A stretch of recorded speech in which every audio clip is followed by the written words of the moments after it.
Welcome back to 13C. I just got back from the Big 3 East. I had an amazing time. It takes place down in Daytona, Florida at the Big 3 Training Center. Very cool facility, rifle, pistol ranges. Rifle range that goes out to 1,000 yards now. It's an amazing facility down there with a great group of guys. So you're going to find out more about that over the next coming weeks here on the channel as I get some of those videos up. While I was down there, I ran into the folks with Tactical Walls. Now, if you remember from SHOT Show, I broke news for you guys of their new RFID models. And of course, you're familiar with the channel. You know that I have one of their rifle length shelves that I free floated probably 6 months ago. And that's held up great, and I'm really impressed with the quality and the workmanship that goes into their products. So what I've got here today is their Mirror Concealment system. Now, these are the components that will actually go into the wall. You can see the depth of these here, and you'll see these better when we get them in the wall here. So we're going to cut out a hole in the drywall, we'll mount these in it, and then we'll put the mirror on top of it. So let's get to work. So here's something a little unexpected: insulation. This is not an exterior wall, so I'm assuming this was put in here as an extra sound buffer between these two rooms. Anyway, we're gonna go ahead and cut this out and get on with the next step. Here's something you definitely want to keep in mind. See these electrical cords here? Now there could be cords running all through your wall. Even though that socket is way down there, for some reason they ran cords up at this height to come over and hit adjoining sockets in either the wall or for switches or whatnot. I am actually surprised that this cordage goes in this direction.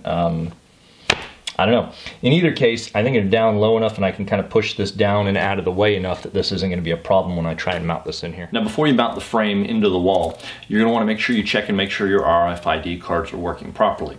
So you can actually do this check while it's still mounted to the frame just fine, or you could do it while it's off, whichever you prefer. So, because the default state for this lock is actually unlocked. So if there's no battery in it or the battery dies, it will actually default to being unlocked, which is actually a good feature. That way, you don't have to destroy this thing to try and change out the battery. I want to say, if I remember correctly, it's rated for about 10,000 cycles. So on a 123 battery, that's going to be quite a while for this guy. So it also has a low battery alarm as well. So anyway, you just pull this panel off. I've already got the CR123 battery in there, and pop the battery in. Then just replace your cover. Clicks back into place. Now, you use your card, move it around the front. You can hear the motor actuate in addition to the beep, and it stays open for long enough. Just open it, and then the lock closes back automatically.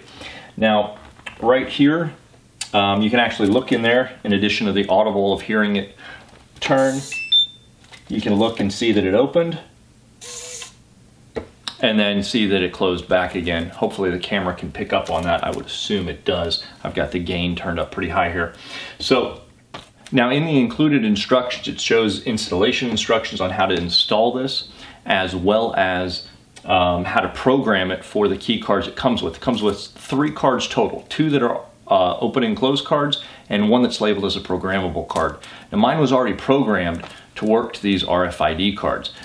In case yours isn't, there's step-by-step instructions in there on how to program this to accept either additional cards or delete old ones if you wind up losing one or something happens to it. Now what you're going to want to do before you actually get these inserts in the wall is, if you've got any magnets, make sure you position those where you're going to want them.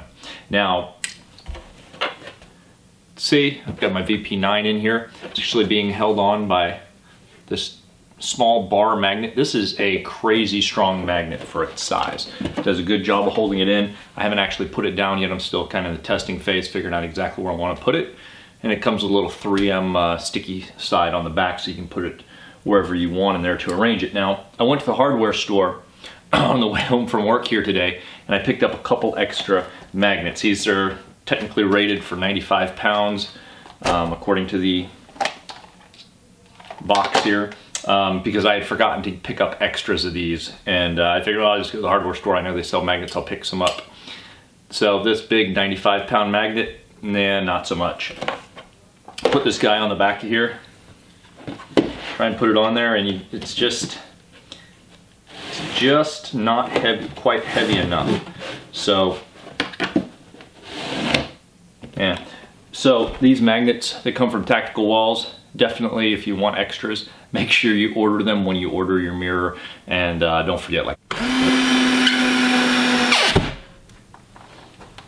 All right, there we go. Make sure you've got a level.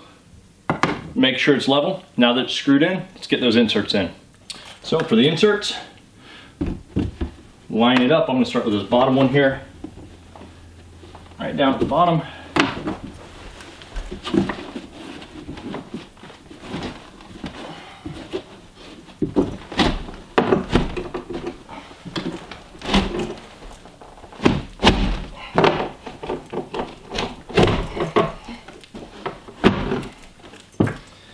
Go.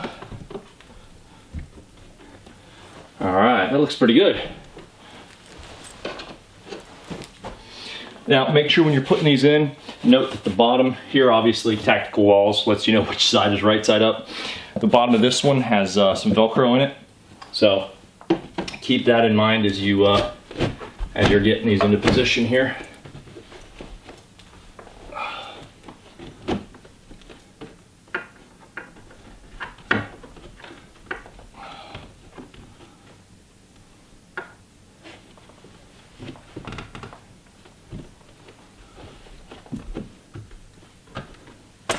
All right, that looks good. We're level. Now it's just time to put the mirror on.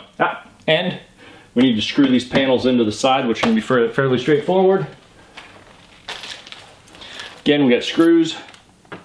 Drill them right in, and we're good.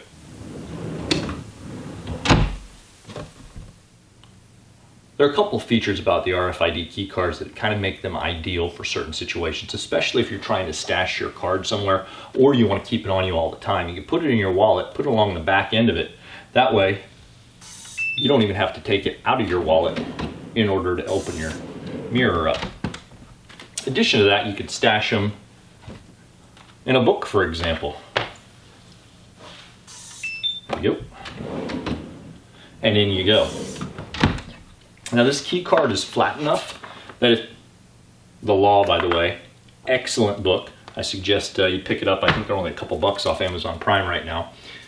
You can even lay your key card flat on top, and if you got it up high like I do, nobody's going to be able to see it's up there or even know. You just grab it.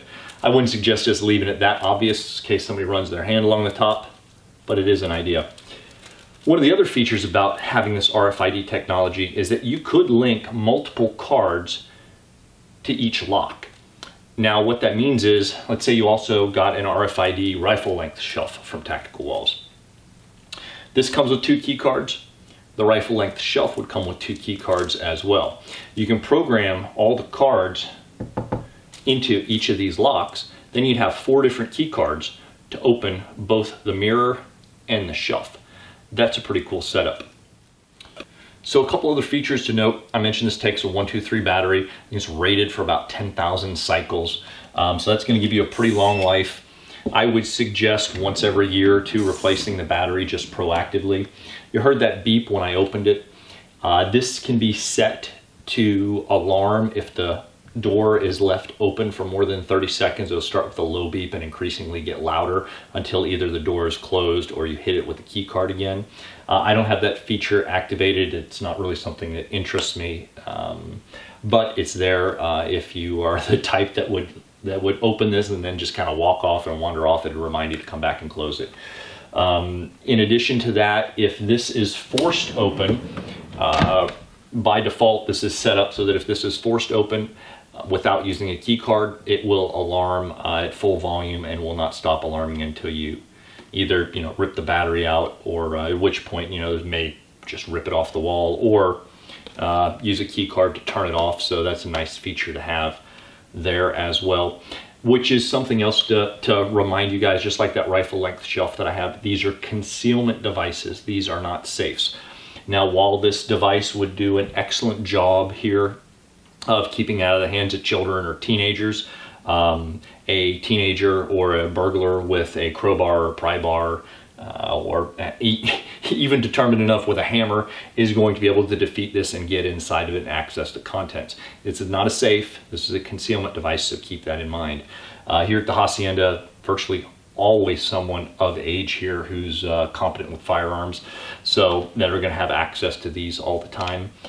However, on the off chance everyone here is gone, it's when I transfer the contents of this and the rifle length shelf over to a safe where, you know, it's not something someone's going to be easily be able to get into. For example, with all the different alarm systems and alerts that we have here at the house, someone trying to get into the real safe is, in the amount of time it would take either one of us to get back home, or even with the delayed response, even with a partial delayed response from the sheriff's department, it's going to buy more than enough time for them to get here and stop them before they're able to either get in the safe or figure out some way to actually rip it out of the foundation and try and haul it out of the house. So remember, all these things are buying you time.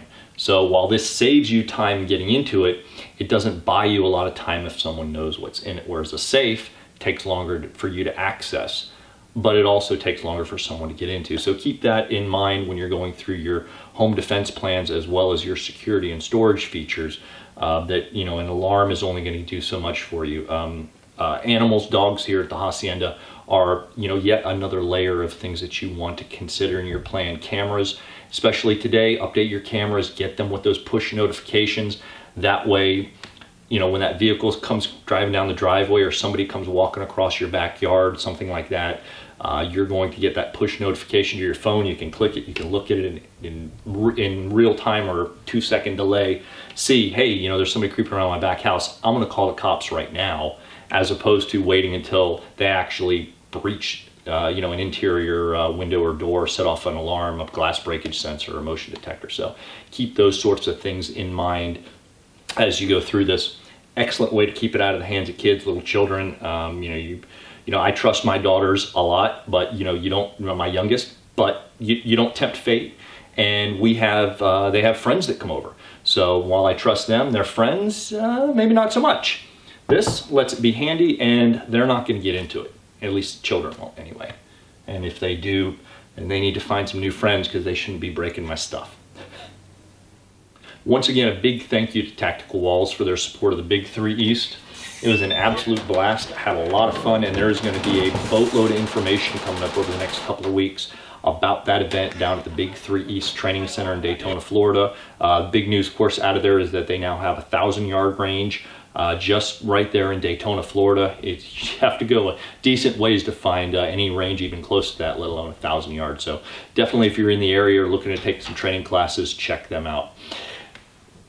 If you have any questions about what you've seen here, feel free to reach out to us on Facebook. We're facebook.com/gun reviews. And you can also find us on Instagram. We are at 13C Gun Reviews. The new Gun Squad app at 13C Gun Reviews as well, kind of a Facebook alternative. We'll have links down below to all this stuff, as well as at 13cgunreviews.com, or the short link 13c.us.